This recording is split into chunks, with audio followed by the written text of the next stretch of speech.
আজকে একটা interesting video দেখব, সেটা হলো যে টলিউড বনাম ঢালিউড, কে এগিয়ে, কোন বাংলা এগিয়ে।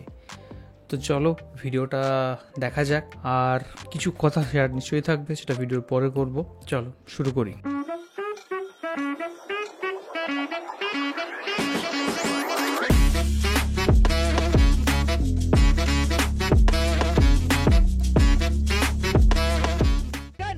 দুই বাংলা, দুই ইন্ডাস্ট্রি। একদিকে গঙ্গার তীরের কলকাতা অর্থাৎ টলিউড, অন্যদিকে পদ্মার তীরের ঢাকা অর্থাৎ ঢালিউড। বাংলা সিনেমা হয় এই দুই জায়গায়, আর এই দুই জায়গার মানুষই বাংলা বলে, বাংলা বোঝে। কিন্তু সিনেমার ধরন, গল্প বলার ভঙ্গি আর দর্শকের রেসপন্স সবকিছুতেই রয়েছে আলাদা ছাপ। দুই নাম, দুই ধারা আর দুই স্বপ্ন। একদিকে classic periodic family drama, gangster thriller এবং থিয়েটার ঘরানার প্রভাব, তো অন্যদিকে অ্যাকশন, কমার্শিয়াল, গ্ল্যামার আর স্টারডামের রাজত্ব। কিন্তু প্রশ্ন একটাই, কে আসলে এগিয়ে, কে বস আর কে রাজার রাজা? আজ আমরা মুখোমুখি বসাবো এই দুই ইন্ডাস্ট্রিকে। আজ কোনো আবেগ নয়, শুধু তথ্য, বিশ্লেষণ আর বাস্তবতা নিয়ে কথা হবে। লাইক কাদের stardom, story telling, industrial vision এবং অডিয়েন্স কানেকশন সব থেকে বেশি। সবকিছু মিলিয়ে জানার চেষ্টা করা হবে কোন ইন্ডাস্ট্রি সত্যিকার অর্থেই সেরা। আচ্ছা, যেহেতু আমরা জানি বর্তমানে কম্পিটিশনের যুগ, তাই আমি গত 4 বছরে এই দুই ইন্ডাস্ট্রিতে মুক্তি পাওয়া সিনেমাগুলো অ্যানালাইজ করে আপনাদের সামনে তুলে ধরে এটা বিবেচনা করার চেষ্টা করব যে আসলে কোনটা সেরা, ওপার বাংলার টলিউড নাকি এপার বাংলার ঢালিউড। এবং এই ভিডিওর শেষে আমি কিছু কথা বলবো, লেকিন শুরু করনে সে পহলে যারা প্রতিনিয়ত আমার ভিডিও দেখে, নিঃসন্দেহে, হ্যাঁ নিঃসন্দেহে তাদের চয়েস অনেক ভালো। যতই তুমি তেল মারো তলায়, লাইক একটাও দেব না। আরে সাসা, এই একটা কথা হলে এই কথা তুমি কবে বললা?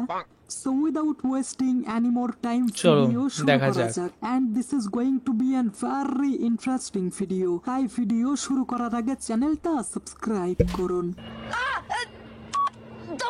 আরে বাহ, আপনাকে থ্যাংক ইউ। ওয়েল, প্রথমে বলবো টলিউডের কথা। ওপার বাংলার টলিউড ইন্ডাস্ট্রি, যেটাকে টালিগঞ্জ বলা হয়। টালিগঞ্জ কলকাতার সেই এলাকা যেখানে আজও বাংলা সিনেমার অধিকাংশ স্টুডিও, প্রোডাকশন হাউস এবং আর্টিস্টরা কাজ করে। কলকাতার টলিউড ইন্ডাস্ট্রিতে অনেক নাম করা স্টার অ্যাক্টর রয়েছে, যেমন প্রসেনজিৎ চ্যাটার্জি, দেব, জিৎ, অঙ্কুশ হাজরা এবং আবির চ্যাটার্জির মতো অনেকগুলো নাম। টলিউড ইন্ডাস্ট্রি বলতে অনেকের ভীষণে এই নামগুলোই প্রথমে আসে, আর বর্তমানে এই তারকাগুলোই টলিউড ইন্ডাস্ট্রির উন্নতি কল্পে কাজ করে যাচ্ছে। অর্থাৎ তারা চেষ্টা করছে ডিফারেন্ট কিছু দেওয়ার, কিন্তু আদৌ কি এইসব তারকারা ডিফারেন্ট কিছু দিতে পেরেছে? ওয়েল, যদি এইসব তারকার লাস্ট 4 বছরের সিনেমা অ্যানালাইজ করা হয়, তাহলে বিগত 4 বছরে প্রসেনজিৎ চ্যাটার্জির 10টা সিনেমা মুক্তি পেয়েছে, আর সাম্প্রতিক সময়ে রিলিজ পাওয়া তার মালিক সিনেমাটি আমি এই তালিকা থেকে বাদ দিয়েছি, কারণ সেটা হিন্দি সিনেমা। যাই হোক, 2021 সাল থেকে 2025 সাল পর্যন্ত প্রসেনজিৎ চ্যাটার্জির 10টা সিনেমা মুক্তি পেয়েছে, যেই সব সিনেমার টোটাল বক্স অফিস কালেকশন প্রায় 10 কোটি 3 লক্ষ টাকার মতো, যেটা বাংলা টাকায় কনভার্ট করলে হয় 13 কোটি 8 লক্ষ টাকা। বাই দা ওয়ে, প্রত্যেকটা সিনেমার স্পেসিফিক থিয়েটার কালেকশন না পাওয়া গেলেও আনুমানিক মূল্যায়নের মাধ্যমে মোট আয়ের ধারণা পাওয়া যায়। আর আমি সব কালেকশন অনলাইনের বিভিন্ন প্ল্যাটফর্ম থেকে কালেক্ট করেছি, তাই এখানে কিছুটা ভুল হলে আপনারা একটু অ্যাডজাস্ট করে নিন, ঠিক আছে? এরপর যদি আমরা টলিউড সুপারস্টার জিতের লাস্ট 4 বছরের সিনেমা অ্যানালাইজ করি, তাহলে এই 4 বছরে জিতের টোটাল 5টা সিনেমা মুক্তি পেয়েছে। 2021-এ বাজি, 22-এ রাবণ, 23-এ চেঙ্গিস আর মানুষ এবং লাস্ট 2024-এ বুমেরাং মুক্তি পেয়েছে। আর এর মধ্যে শুধুমাত্র 4টা সিনেমার বক্স অফিস কালেকশন অনলাইনে অ্যাভেলেবল রয়েছে, যেমন চেঙ্গিস 5 কোটি 29 লক্ষ টাকা, মানুষ 10 কোটি 5 লক্ষ টাকা, রাবণ 3 কোটি টাকা এবং বুমেরাং 4 কোটি 72 লক্ষ টাকা। এবং এই সমস্ত সিনেমার যোগফল হয় 23 কোটি 6 লক্ষ ইন্ডিয়ান রুপি, যেটা বাংলা টাকায় কনভার্ট করলে হয় 29 কোটি 24 লক্ষ টাকা। অর্থাৎ গত 4 বছরে জিতের 5টা সিনেমার বক্স অফিস কালেকশন অ্যাপ্রক্সিমেট 35 কোটি পার হয়ে গেছে। এবার বলবো টলিউডের আরেকজন সুপারস্টার দেবের কথা। ওয়েল, বিগত 4 বছরে দেবের 10টা সিনেমা মুক্তি পেয়েছে। 2021 সালে 2টি, 22 সালে 3টি, 23 সালেও 3টি এবং 2024 সালে 2টি। আর 2025-এ এখন পর্যন্ত তার কোনো সিনেমা মুক্তি পায়নি। যদি সুপারস্টার দেবের 4 বছরের সবগুলো সিনেমার বক্স অফিস কালেকশন অ্যানালাইজ করি, তাহলে গোলান্দাজ কালেকশন করেছে 4,18,00,000 টাকা, টনিক 7 কোটি টাকা, কিশমিশ 2,07,00,000 টাকা, কাছের মানুষ 2,37,00,000 টাকা, প্রজাপতি 17 কোটি টাকা, ব্যোমকেশ ও দুর্গ রহস্য 4 কোটি টাকা, বাঘা যতীন 6,05,00,000 টাকা, প্রধান 7 কোটি টাকা, টেক্কা 6,01,00,000 টাকা এবং খাদান 26 কোটি টাকা। আর এই সমস্ত সিনেমার টোটাল কালেকশনের যোগফল হয় 81,68,00,000 ইন্ডিয়ান রুপি, যেটা বাংলা টাকায় কনভার্ট করলে হয় 103,73,00,000 টাকা। এবার বলবো অঙ্কুশের সিনেমার কথা। বিগত 4 বছরে অঙ্কুশ হাজরার 10টা সিনেমা মুক্তি পেয়েছে। এর মধ্যে 2021 সালে 2টি, 2022 সালে 3টি, 2023 সালে 4টি, 2024 সালে 1টি এবং 2025 সালে কোনো সিনেমা মুক্তি পায়নি। আর যদি আমি এই সমস্ত সিনেমার বক্স অফিস কালেকশন অ্যানালাইজ করি, তাহলে আনফরচুনেটলি গত 4 বছরে অঙ্কুশ হাজরার যেই সব সিনেমা মুক্তি পেয়েছে তার মধ্যে হাতে গোনা 2-3টা সিনেমার কালেকশন অনলাইনে রয়েছে। তবুও অ্যাপ্রক্সিমেটলি সংখ্যাটা 20 থেকে 22 কোটির মধ্যেই থাকবে। এবার যদি আমি টলিউডের জাত অভিনেতা আবির চ্যাটার্জির সম্পর্কে বলি, তাহলে আবির চ্যাটার্জির 2021 থেকে 2025 সাল পর্যন্ত টোটাল 14টা সিনেমা মুক্তি পেয়েছে। আর আমি না একটা কথা বুঝতে পারছি না, আমি দেব এবং জিতের সিনেমা ছাড়া অন্যান্য কোনো অ্যাক্টরের প্রত্যেকটা সিনেমার বক্স অফিস কালেকশন খুঁজে পাচ্ছি না। অনলাইনে কোনো প্ল্যাটফর্মেও তাদের প্রত্যেকটা সিনেমার কালেকশন আমি খুঁজে পাইনি। যদিও আবির চ্যাটার্জির কয়েকটা সিনেমার বক্স অফিস কালেকশন আমি খুঁজে পেয়েছি, কিন্তু সবগুলোর কালেকশন খুঁজে বের করতে আমি ব্যর্থ। তবুও আবির চ্যাটার্জির গত 4 বছরের টোটাল কালেকশন অ্যাপ্রক্সিমেটলি 35 থেকে 40 কোটির মধ্যে থাকবে। I see. এবার কথা বলা যাক আমাদের ঢালিউড ইন্ডাস্ট্রি নিয়ে। বর্তমানে ঢাকাই সিনেমা আমাদের চলচ্চিত্র ইতিহাসের সর্বোচ্চ সুন্দর সময়ে রয়েছে। টলিউড বা টালিগঞ্জে যেমন স্টার অ্যাক্টর রয়েছে, ঠিক তেমনি ঢালিউডেও বাংলা সিনেমার একমাত্র বঙ্গবাহাদুর, মেগা স্টার অথবা উদীয়মান তারকারা রয়েছে। আর এর মধ্যে উল্লেখযোগ্য হলো সিয়াম আহমেদ, পরিমণির জামাই, হোয়াট? কি বলতে চাও তুমি? শরীফুল রাজ, আফরান নিশো আর অবশ্যই শাকিব খান। আচ্ছা, তোমরাও কি আমার মতো ছোটবেলায় শাকিব খানকে শাকিব খান বলতে? একটু কমেন্টে জানিয়ে যাইও তো। যাই হোক, যেটা বলছিলাম, শাকিব খান। আর এই সব ঢাকায় অভিনেতা ইন্ডাস্ট্রিকে এগিয়ে নিয়ে যাওয়ার জন্য অলওয়েজ ডিফারেন্ট প্রজেক্টে কাজ করছেন। তো আদৌ কি এইসব অভিনেতা ভিন্ন ধর্মীর প্রজেক্টে কাজ করছে? তো চলুন সেটাই অ্যানালাইজ করা যাক। যদি এইসব তারকার লাস্ট 4 বছরের সিনেমা অ্যানালাইজ করা হয়, তাহলে বিগত 4 বছরে সিয়াম আহমেদের টোটাল 9টা সিনেমা মুক্তি পেয়েছে। এর মধ্যে 2021 সালে 1টা, 22 সালে 5টা, 23 সালে 3টা এবং লাস্ট 2025 সালে 1টা। আর যদি এই সবগুলো সিনেমার কালেকশন অ্যানালাইজ করি, তাহলে শান 2,31,00,000 টাকা, টান 3,13,00,000 টাকা, পাপ পূর্ণ 1 কোটি টাকা, অপারেশন সুন্দরবন অ্যাপ্রক্সিমেট 2 কোটি টাকা, দামাল 1,27,000 টাকা এবং জঙ্গলি 10,08,000 টাকা। আর বাকি সিনেমার সঠিক কালেকশনের তথ্য জানা যায়নি। এখন এই সব সিনেমাগুলোর টোটাল কালেকশনের যোগফল হয় 19,44,35,000 টাকা। এর সাথে বাকি সিনেমাগুলোর কালেকশন যোগ করলে অ্যাপ্রক্সিমেটলি 22 থেকে 25 কোটি টাকার মতো তো হবেই। এবার যদি আফরান নিশোর কথা বলি, তাহলে আফরান নিশো এখন পর্যন্ত 2টা সিনেমায় কাজ করেছে, 2023 সালে সুরঙ্গ এবং 2025 সালে দাগি। এর মধ্যে সুরঙ্গের বক্স অফিস কালেকশন 15,45,00,000 টাকা এবং দাগির কালেকশন 7,06,00,000 টাকা। আর এই 2টা সিনেমার বক্স অফিস কালেকশনের যোগফল 22,51,00,000 টাকা।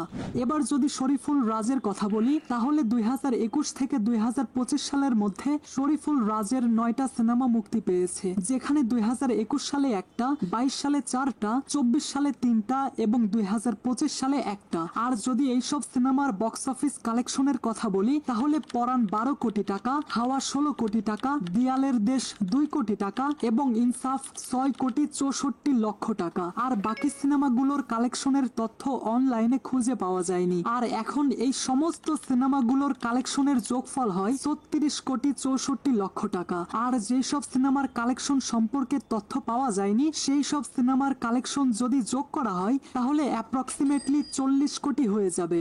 আর এখন বলবো সেই অভিনেতার কথা, যার কথা শোনার জন্যই আপনারা এতক্ষণ ধরে ভিডিও দেখছেন। জি হ্যাঁ, এবার বলবো ঢাকাই সিনেমার একমাত্র বঙ্গ বাহাদুর শাকিব খানের কথা। শাকিব খানের 2021 থেকে 2025 সাল পর্যন্ত টোটাল 9টা সিনেমা মুক্তি পেয়েছে, যার মধ্যে 2022 সালে 2টি, 23 সালে 1টা, 24 সালে 3টা এবং 2025 সালেও 3টা। আর এইসব সিনেমার বক্স অফিস কালেকশন যদি অ্যানালাইজ করি তাহলে গোলুই 6 কোটি টাকা, বিদ্রোহী 1 কোটি টাকা, প্রিয়তমা 41 কোটি 23 লক্ষ টাকা, রাজকুমার 26 কোটি টাকা, তুফান 56 কোটি টাকা, দরদ 3 কোটি 12 লক্ষ টাকা, বরবাদ 89 কোটি টাকা, অন্তরাত্মা শুধুমাত্র 80 লাখ এবং লাস্ট তাণ্ডব এখন পর্যন্ত 30 কোটি টাকা। আর এখন যদি এই সিনেমাগুলোর টোটাল বক্স অফিস কালেকশনের যোগফল অ্যানালাইজ করি তাহলে এই 9টা সিনেমার টোটাল বক্স অফিস কালেকশন দাঁড়ায় বলবো, আচ্ছা তাহলে বলি, শাকিব খানের এই 9টা সিনেমার টোটাল বক্স অফিস কালেকশন দাঁড়ায়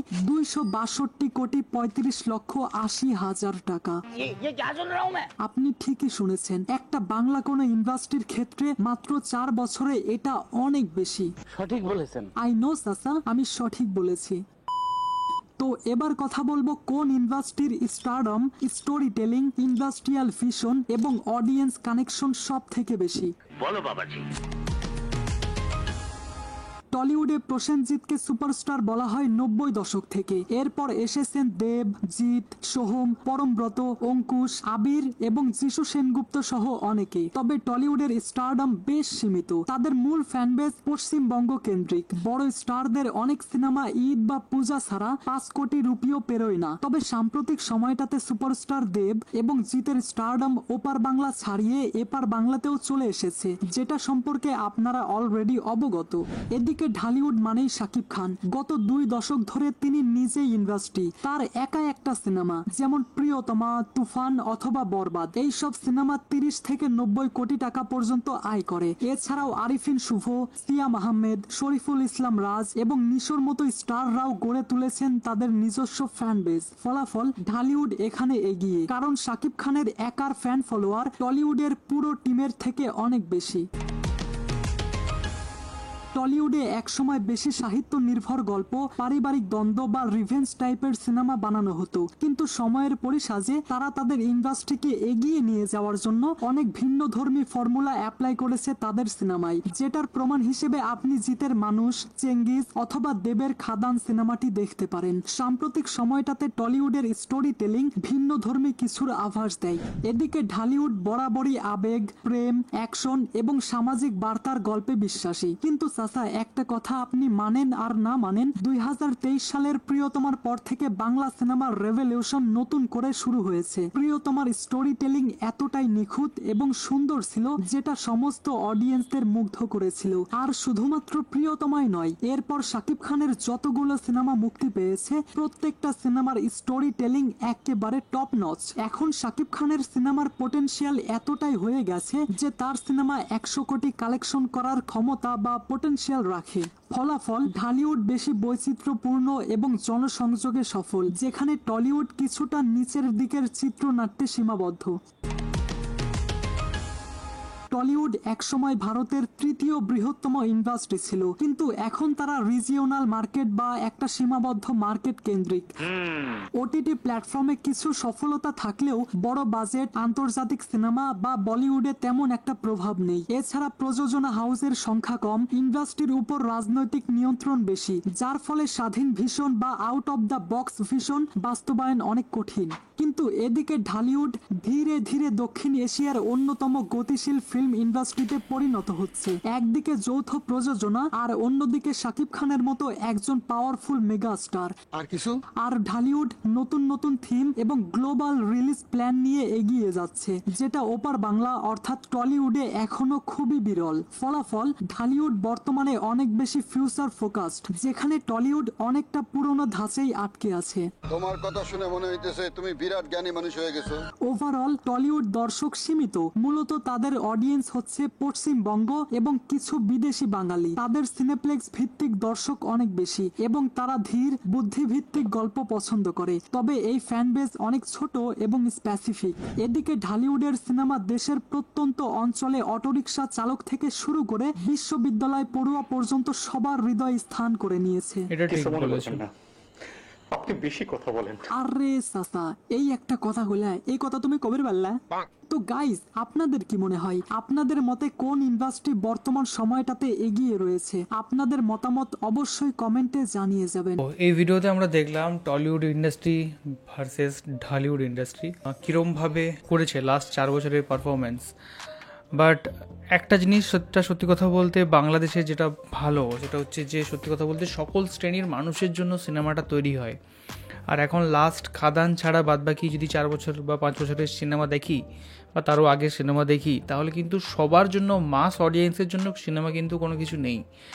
আর যেসব ইন্টেলেকচুয়াল যে স্টোরি টাইপের যে সিনেমাগুলো, সেগুলো মাস লোকে দেখবে না। একটা মানুষ রিক্সা চালাচ্ছে, কেউ বাস ড্রাইভার, তাদের একটু মারপিটের সিনেমা, তাদের একটু রিল্যাক্সের সিনেমা দরকার আছে। আর সেই সব সিনেমাগুলো তারা দেখতে যাবে কোথায়? সেই জায়গাটাও কিন্তু পশ্চিমবাংলাতে অভাব আছে। আগে পশ্চিমবাংলাতে প্রতিটা জেলায় জেলায় যে হলগুলো ছিল, সিঙ্গেল স্ক্রিন ছিল, সেগুলো কিন্তু এখন বন্ধ ম্যাক্সিমাম।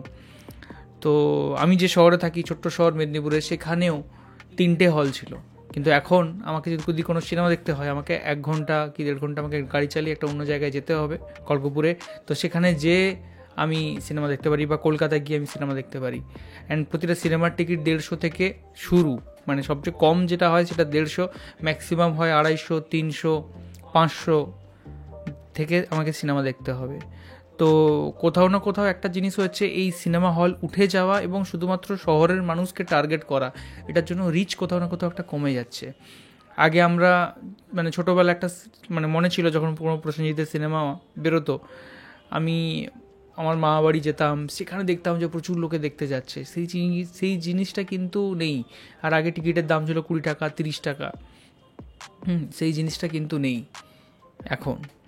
তো সকল স্তরের মানুষ যদি না দেখে, তাহলে হচ্ছে সিনেমা কিন্তু একটা ইন্ডাস্ট্রির পক্ষে টিকে থাকা কিন্তু খুব মুশকিল।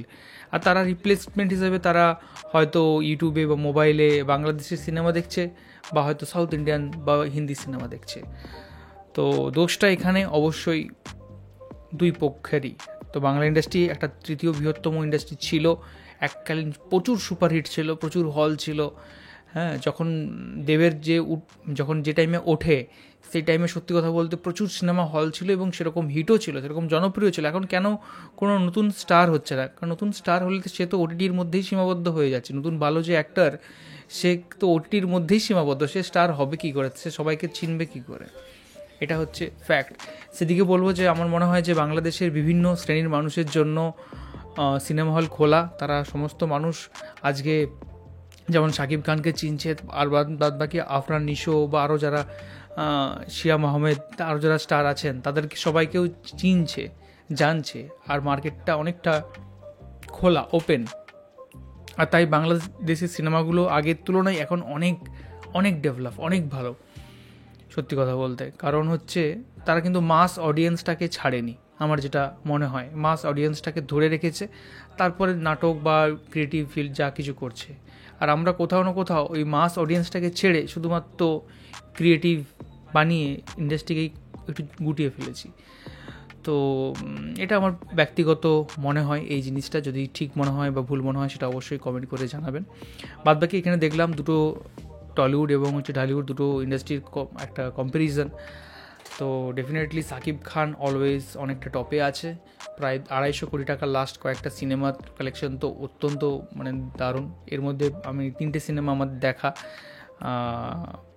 সাকিব খানের, লাস্ট যেটা তাণ্ডব, তার আগে বরবাদ, তার আগে প্রিয়তমা, 3টে সিনেমা দেখেছি। And Afran Nisho R trailer বা আমি গান টান শুনেছি, বাট সিনেমা দেখা হয়নি এখনও, তো নিশ্চয়ই দেখব। আর আমি সত্যি কথা বলতে সিনেমা একটু কমই দেখি সত্যি কথা বলতে। আর এই যে এটা একটা রোগ, কারণ হচ্ছে আমরা বাংলা সিনেমা এমনিতেই কম দেখা হয়। এটা আমাদেরও একটা উচিত যে বাংলা সিনেমা বেশি করে দেখা। অবশ্যই ভালো স্টোরি তো ডেফিনেটলি চাই, ভালো চাই, সেটা হলে অবশ্যই দেখব। এখন যেমন ভালো হচ্ছে খাদান দেখেছি আমাদের বাংলাতে, তো এরপরে যদি যে ধূমকেতু আসছে সেটাও দেখার ইচ্ছে আছে, দেখব। বা আরও যেটা আসছে আরও বিগ বাজেট সিনেমা, সেগুলো আমরা দেখতে যাব হলে। তো এটাই, দুই সিনেমার ইন্ডাস্ট্রি সিনেমায় গ্রো করুক। আগে যেরকম হিট ছিল দুই বাংলাদেশি সিনেমা, এখন যেরকম চলছে বাংলাদেশের সিনেমা, সেরকম আমার মনে হয় যে হিট হোক। কোলাবোরেশনে আরও বড় বড় প্রজেক্ট হোক। এই দেশের সিঙ্গার অরিজিৎ সিং বড় বড়, বা শ্রেয়া ঘোষাল ওই দেশে গাক, ওই দেশের যে যারা সিঙ্গার আছে টপ টপ, তারা ওই দেশের গান গাক। ইন্ডাস্ট্রি গ্রো করুক, বাংলার অডিয়েন্স যেন বাংলা সিনেমা দেখে মজা পায়, মনে যেন বাংলা গান গুনগুন করে, এটাই আমরা চাই। তো থ্যাংক ইউ সো মাচ আমাদের ভিডিও দেখার জন্য। আর কোন কোন ভিডিওর উপর আমরা রিয়াক্ট করতে পারি সেটা অবশ্যই কমেন্ট করে জানান।